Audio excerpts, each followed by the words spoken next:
Hello students, इस pair act में हम juvenile justice care and protection of children act 2015 करेंगे। इस एक्ट से पहले हमारे पास 2000 का एक्ट था। 2015 के एक्ट से जो पिछले एक्ट के प्रोविजंस थे वो सारे रिपील कर दिए गए हैं। एग्ज़ाम के पॉइंट ऑफ व्यू से कुछ इम्पोर्टेंट फैक्ट्स हम याद ले लेते हैं।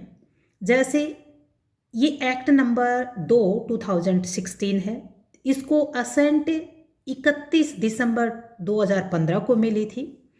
अब इसमें टोटल सेक्शंस 112 हैं, टोटल चैप्टर्स इसमें 10 हैं।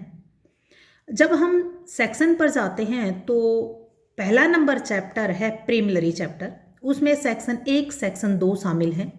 सेक्शन 1 में जो जनरली होता है शॉर्ट टाइटल मतलब जिस बेयर एक्ट की बात कर रहे हैं उस बेयर एक्ट का नाम क्या है, तो इस बेयर एक्ट का पूरा नाम है the juvenile justice care and protection of children act 2015।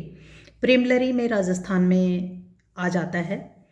फिर ये होल ऑफ द इंडिया पर लागू होगा 31 अक्टूबर 2019 से। ये जम्मू एंड कश्मीर पर भी लागू होता है।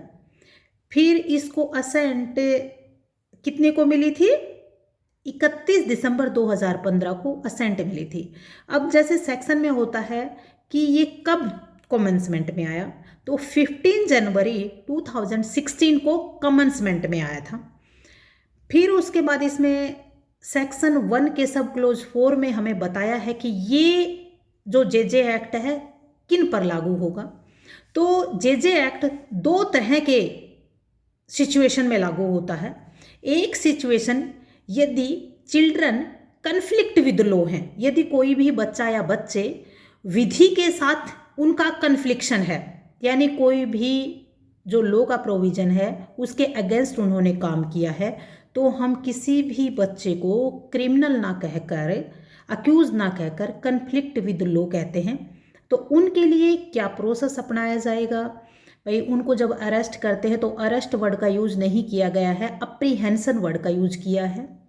फिर डिटेंशन कहाँ होगा, उसको रिहेबिलिएशन किया जाएगा, री इंटेग्रेशन किया जाएगा। फिर उनको किस तरह उनको सुनवाई होगी, कौन उनकी सुनवाई करेगा, कैसे उस बच्चे को प्रोटेक्ट किया जा सकता है।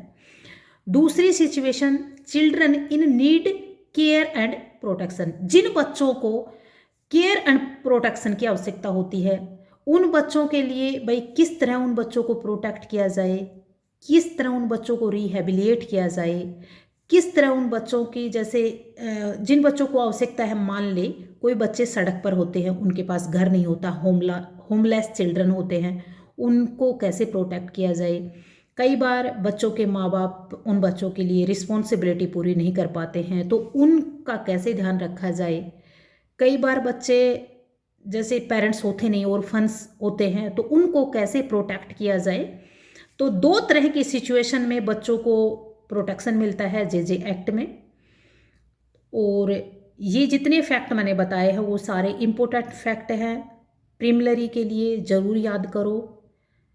एंड अभी वैकेंसीज आ जाएंगी। Best of luck for the day, for the whole life. Bye bye. जय हिंद, जय भारत।